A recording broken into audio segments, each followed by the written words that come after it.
My name's Amit, one half of Amit and Naroop, and I'm a photographer. We actually bumped into Tiny on a video set on a job we were doing. I think it was for Jay Sean, and I got talking to Tiny and his manager, and a couple of months later we put the shoot together. I went really well. We noticed when we worked with Tiny that he had a kind of star element about him, and we've seen this with a couple of other artists. And then it was a nice feeling being part of a project or seeing someone just before they blew up, knowing that you know this person and that they're gonna do things, and then 2 months later you see the posters and the videos and the music's all on the radio. It's a really good feeling. I think he's done really well.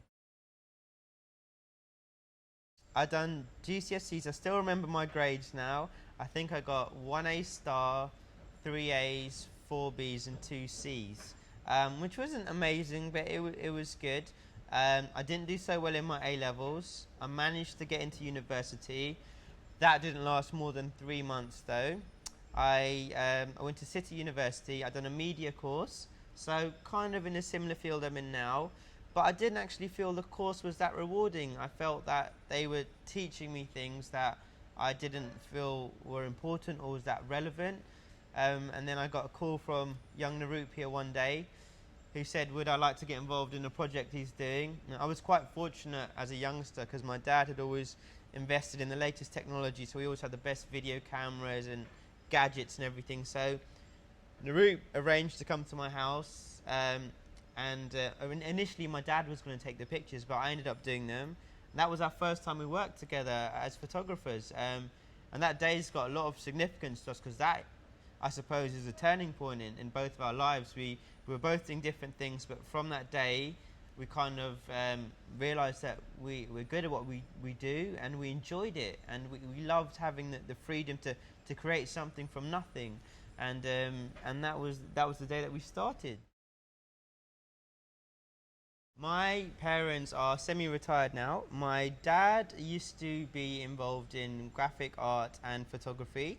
He actually used to do a few weddings, and I used to take care of the bookings and the business side of it. So he actually encouraged me. He showed me a couple of tricks from the start, and he kind of left me to it and on my way. You know, he said, use the camera, ask me any questions you like, but he said you'll learn more by just experimenting and shooting and practicing. And that's exactly what we've done. And we've found when you're given the freedom to do something, it's when you'll prosper the best as well. Had he been over my shoulder every 5 minutes saying, no, that's not right, or you need to do it like that, I probably would have got tired, annoyed, and gone down another route or path. But I think the balance was just right for us, and it kind of allowed us to experiment and develop and get to where we are now.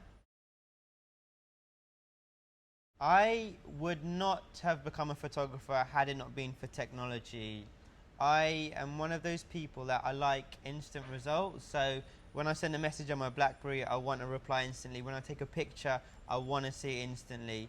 Had there not been technology, had we been talking 20 years ago in film, I can't see myself and Rube sitting in a dark room on a Friday night, flicking through stuff, waiting and guessing, and I couldn't even work out how to develop a film now. If someone asked me to, I wouldn't know. And I think that for kids these days, they've got no excuse not to get involved and try photography, because you can know what your results are straight away. If we go back 5 years now, we wouldn't necessarily have expected to be in this situation, and it's quite a nice feeling not knowing what's around the corner. It's like the old phrase, you're driving in the dark and you've got the headlights on, you can see a tiny bit in front of you, but not all the way down the road. And I think that's quite nice. And we always say ignorance is bliss as well, and we've learned that if we knew how hard this was going to be, none of us would have started from the beginning, because we just wouldn't have had the courage to do it. And it's kind of nice not knowing what the future's got in store for you, but it's nice at the same time having a goal and a vision. So we try and get the balance right, where we're not worrying too much about the future, but we make sure we're handling stuff now that will hopefully help us as well in the future.